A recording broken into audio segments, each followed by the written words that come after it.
Aujourd'hui, on va parler des types de relations dans un plan cartésien et en table de valeurs.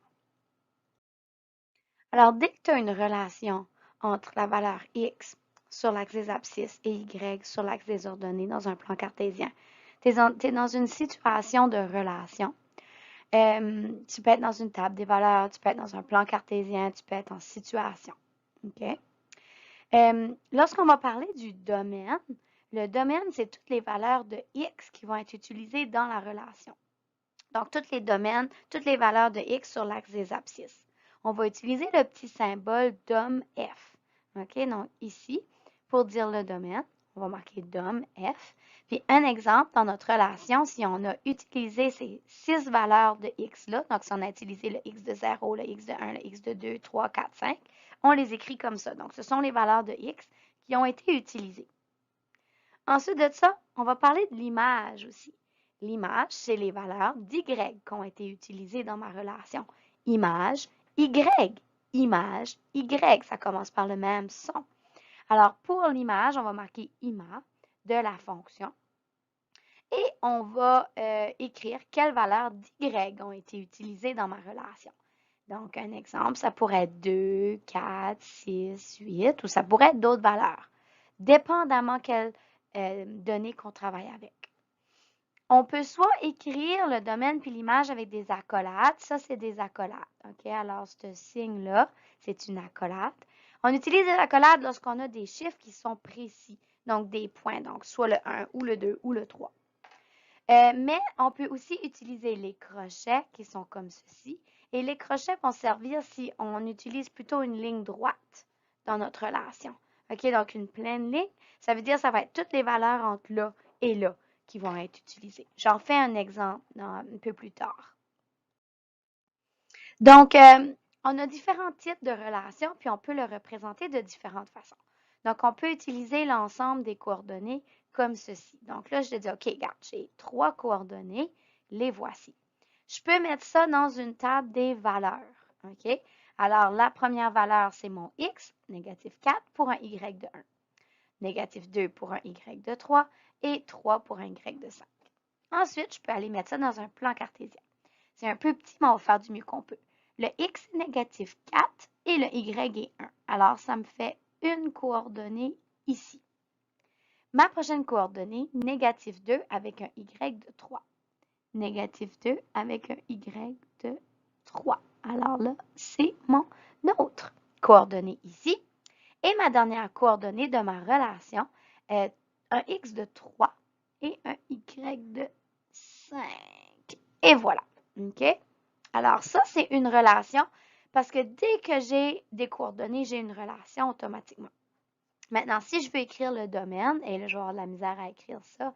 Donc, tu écris dom, tu écris ton F. Et ici, vu que c'est juste 3 coordonnées, 3 valeurs, on va juste utiliser l'accolade et on va dire que le X, j'ai utilisé négatif 4, négatif 2 et 3. Je ferme mon accolade.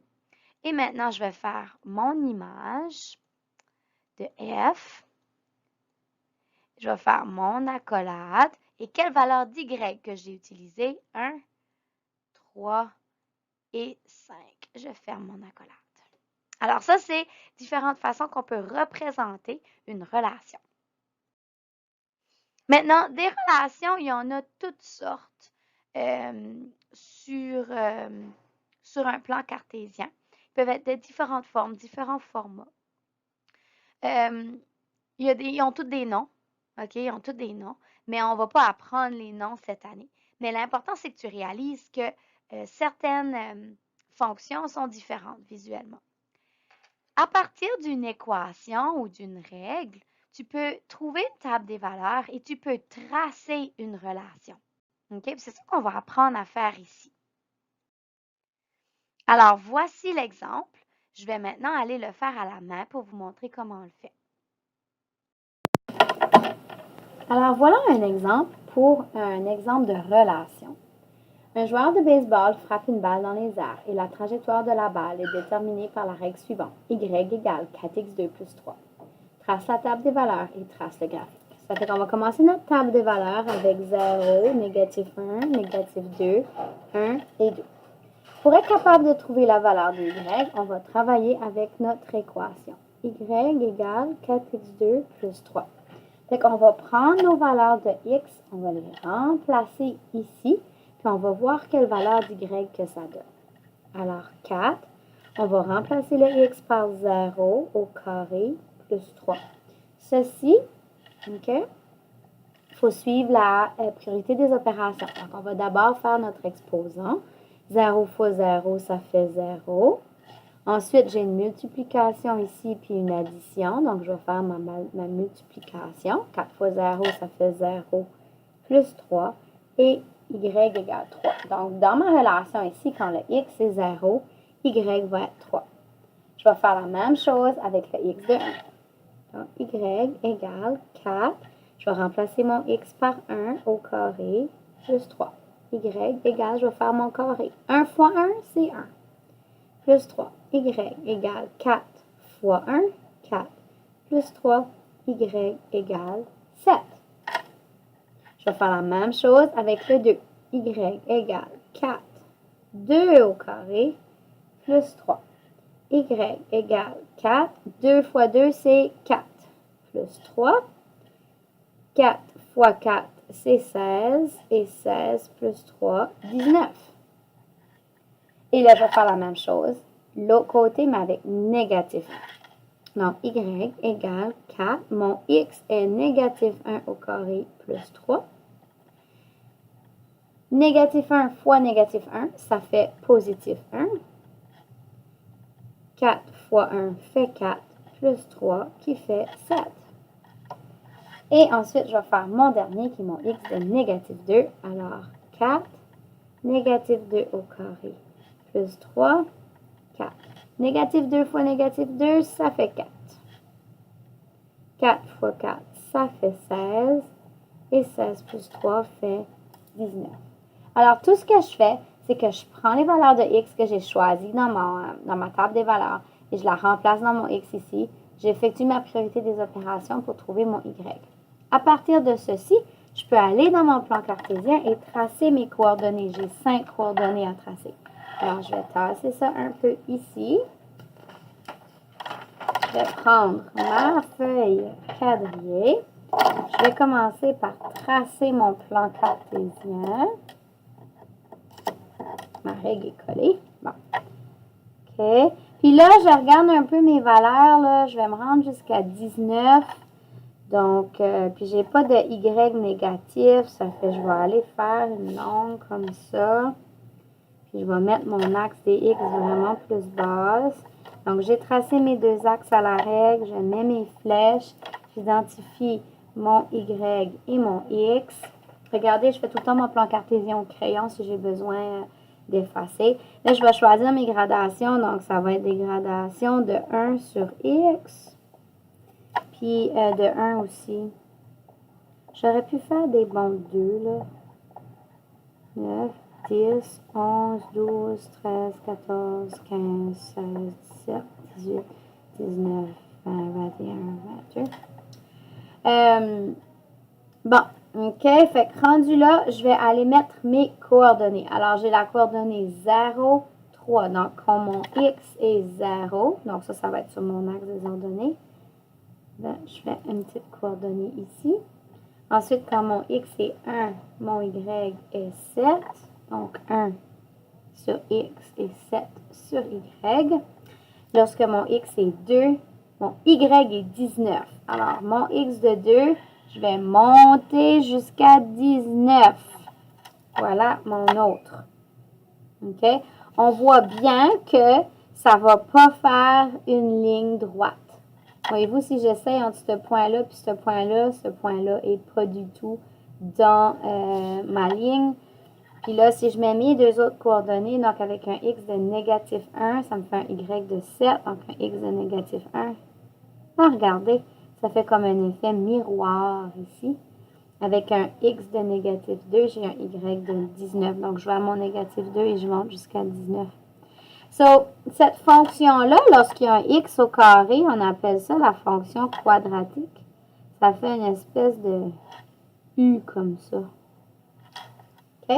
Donc, c'est pas... c'est un petit peu croche ici. Donc, c'est pas vraiment une ligne droite comme notre fonction affine. C'est normal. OK? Ici, regardez, j'ai pas mis de titre ici, ni ici, parce que j'ai pas de mise en situation. Alors, voici un autre exemple de relation. Une onde lumineuse est transmise de la lampe à tes yeux et elle est décrite par l'équation y égale 3 sinus de x moins 5. Ceci, ça va être un petit défi. Il va falloir que tu trouves sur ta calculatrice le bouton sinus. Vous ne l'avez jamais utilisé avant. Il est ici. OK? Alors, j'ai déjà fait ma table des valeurs. 0, négatif 1, négatif 2, 1 et 2. Et on va prendre le x. On va le remplacer dans notre équation. OK? Alors, on va venir ici. Puis notre équation, c'est 3 sinus de x moins 5. Fait que notre premier x qu'on va faire, tiens, 0. Donc, y égale 3 sinus de 0 moins 5. Fait qu'on va suivre Petmaz. Donc, la première chose qu'on va faire, sinus de 0, il faut le voir comme une parenthèse. Donc, on va faire à la calculatrice sinus de 0 égale... Ah, c'est 0. Alors, ça va être 3 fois 0 moins 5. 3 fois 0, c'est 0 moins 5. Donc, le y va être négatif 5. On va faire le deuxième pour le x de 1. Donc, 3 sinus de 1 moins 5. Alors, on vient ici. On va trouver notre sinus de 1. Wow! 0,02. On va l'arrondir à 0,2. Moins 5. Alors, 3 fois 0,02, ça fait 0,06 moins 5. Hi, ça va nous donner des petites valeurs, ça. Puis, on va faire 0,06 moins 5, qui donne négatif 4,94. Négatif 4,94. Là, on va faire pour le x de 2. Alors, 3 sinus de 2 moins 5. Ça va-tu bien donner une autre petite valeur? Donc, on va trouver le sinus de 2. Oh oui, ça donne une autre petite valeur.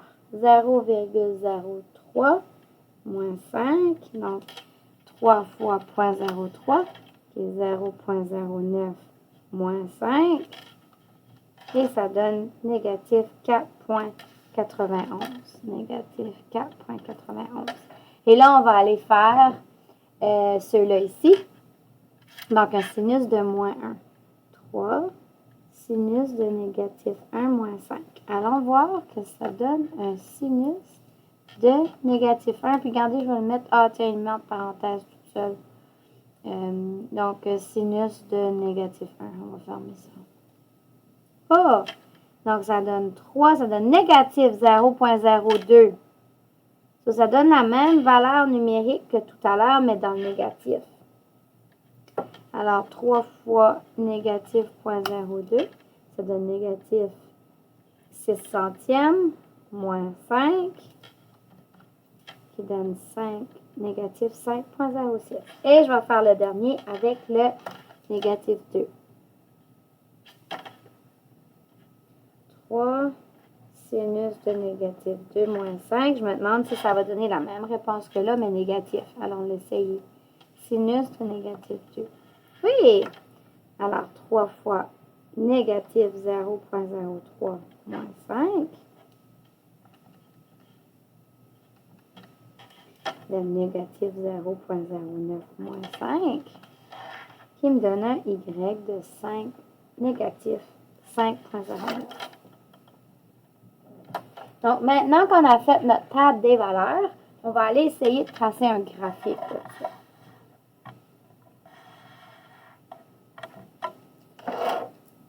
Donc, on va sortir notre plan cartésien.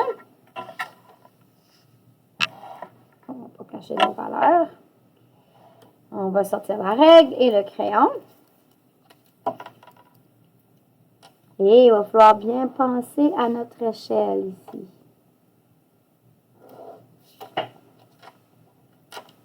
Alors, j'ai tracé mes deux axes, j'ai mis mes flèches, je mets mon Y, je mets mon X. Je vais choisir de mes bancs sur X et comme mes valeurs sont 0, 1, 2, négatif 1, 2, je vais faire des bancs de 1. Négatif 1, négatif 2, négatif 3, négatif 4. Maintenant, sur Y, c'est une bonne question. C'est vraiment proche de 5. Donc, je pense que je vais faire des bonds de... Wow!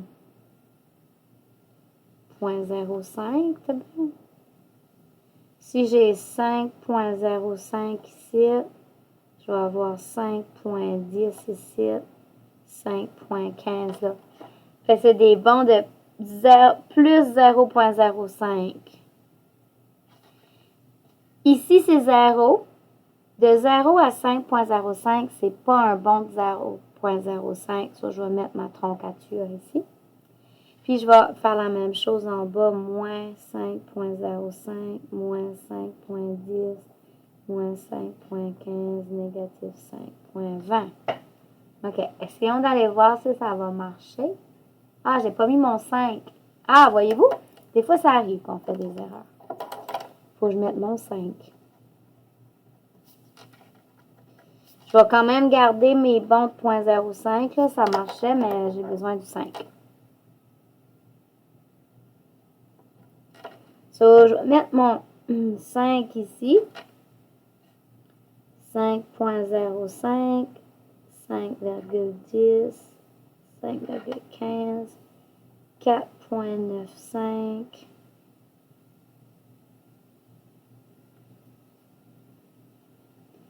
Puis 4.90. Puis là, je vais aller faire la même chose dans les négatifs. Alors, une troncature.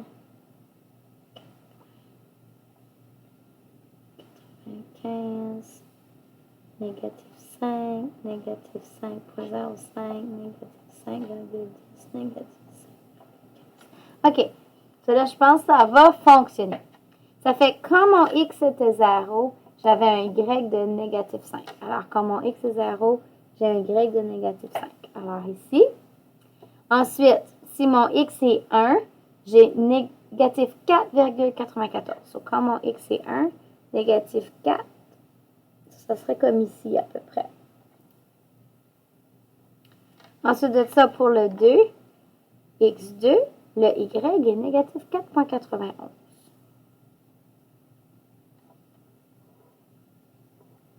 Et ensuite de ça, négatif 1, j'ai négatif 5,06. Ensuite de ça, négatif 2, j'ai négatif 5,09.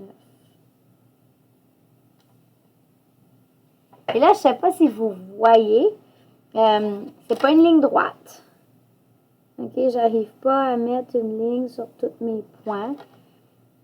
Je pense que ça va donner quelque chose qui va ressembler à ça. Voyez-vous mes points, comment est-ce qu'ils font? Puis, si tu veux, des fois, tu peux rajouter une donnée pour te donner une meilleure idée. Si j'allais chercher mon 3, OK, alors je vais faire sinus de 3, qui donne 0,05. Je faisais fois 3, puis je faisais moins 5. Fait que, vois-tu, un X de 3, ça me donnerait 4, négatif 4,85. Hein? Ça serait peut-être pas ça que je pensais. Fait que des fois, tu sais, on fait une table des valeurs avec négatif 2, négatif 1, 0, 1, 2, 3. Mais des fois, c'est possible qu'on veut continuer un petit peu pour avoir une meilleure idée. On va essayer un autre exemple. Puis des fois, là, si tu ne sais pas comment la tracer, mets juste les coordonnées. Prochain exemple. Trouve le domaine, l'image, là où les cadrans et trace le plan cartésien de la relation suivante. Alors ici, on a seulement 3 coordonnées. Alors, on va se faire une table des valeurs. On a 1, négatif 2, 2, 4, 3, négatif 2. OK? Donc, on va aller faire un plan cartésien avec ça pour être capable de donner les cadrans. Malgré que juste en regardant les coordonnées, tu devrais être capable de me donner les cadrans parce qu'on sait ça, on l'a vu dans nos notes. Alors, mes deux axes à la règle, je mets mes 4 flèches, je mets mon X, mon Y, je choisis mes bons et ici, je vais choisir des bons de 1, 2, 3, 4, négatif 1, négatif 2, négatif 3, négatif 4, négatif 1, négatif 2, négatif 3, négatif 4, 2, 3, 4. J'ai pas de situation, donc j'ai pas de titre à mettre pour Y ni pour X. Alors, je vais mettre ma première coordonnée, 1, négatif 2. Alors, 1, négatif 2. 2, 4. Alors, un X de 2, un Y de 4. Et 3, négatif 2. Ah, ça fait comme un triangle. OK, si je veux, je peux tracer des lignes, mais je ne suis pas obligée. Dans quel cadran se situent mes coordonnées? Donc, on peut aller répondre que c'est dans les cadrans 1 et 4. Ça, c'est cadran 1, 2, 3, 4. Alors, 1 et 4. On va donner le domaine. Donc, le domaine, on écrit dom de F. Puis, on met une petite accolade comme ça. Il y en a 3 valeurs de X qui m'intéressent. 1, 2, 3. Et on va écrire l'image de F, entre parenthèses. Et là, j'ai 3 valeurs, mais j'ai 2 qui se répètent. Alors, mes 2 valeurs d'Y qui sont utilisées dans le cas ici, c'est négatif 2 et 4. Puis, décrit la relation entre X et Y. Mais ici, il semblerait que ça fait une espèce de forme de Y. Peut-être que ça continuerait en faisant des zigzags, comme ça peut-être. Exemple 3.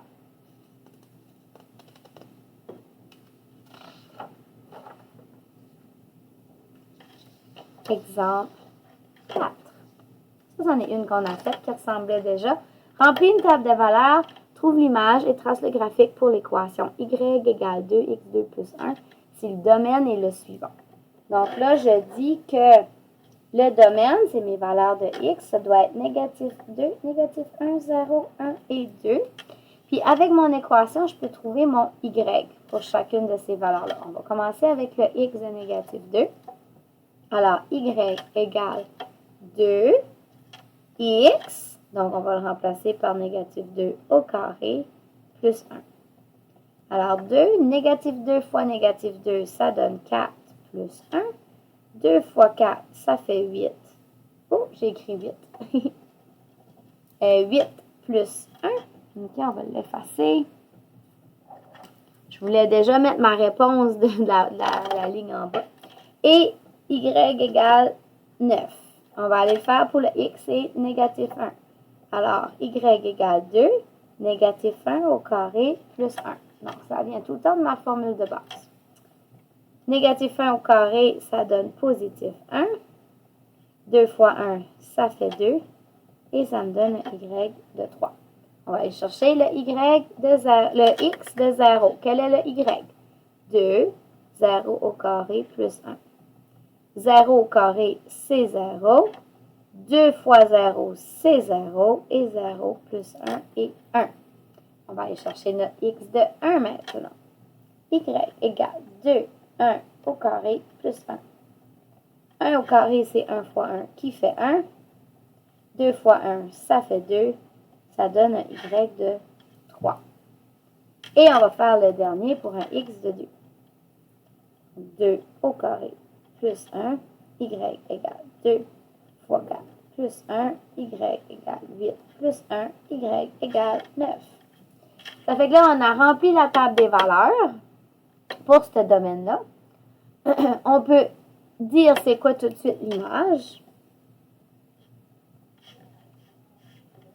Les valeurs d'y qui sont utilisées, 1, 3, 9. Donc, je pourrais l'écrire comme ça. Ça, c'est si je mets juste les points. Et si je décide de mettre une ligne, je vais utiliser des crochets de 1 à 9. Donc ça, c'est si je mets seulement des points sur mon plan cartésien et ça, c'est si je mets une ligne sur mon plan cartésien. OK? Ça veut dire que ça va de 1 à 9 sur Y, alors qu'ici, ça utilise juste les valeurs de 1, 3 et 9.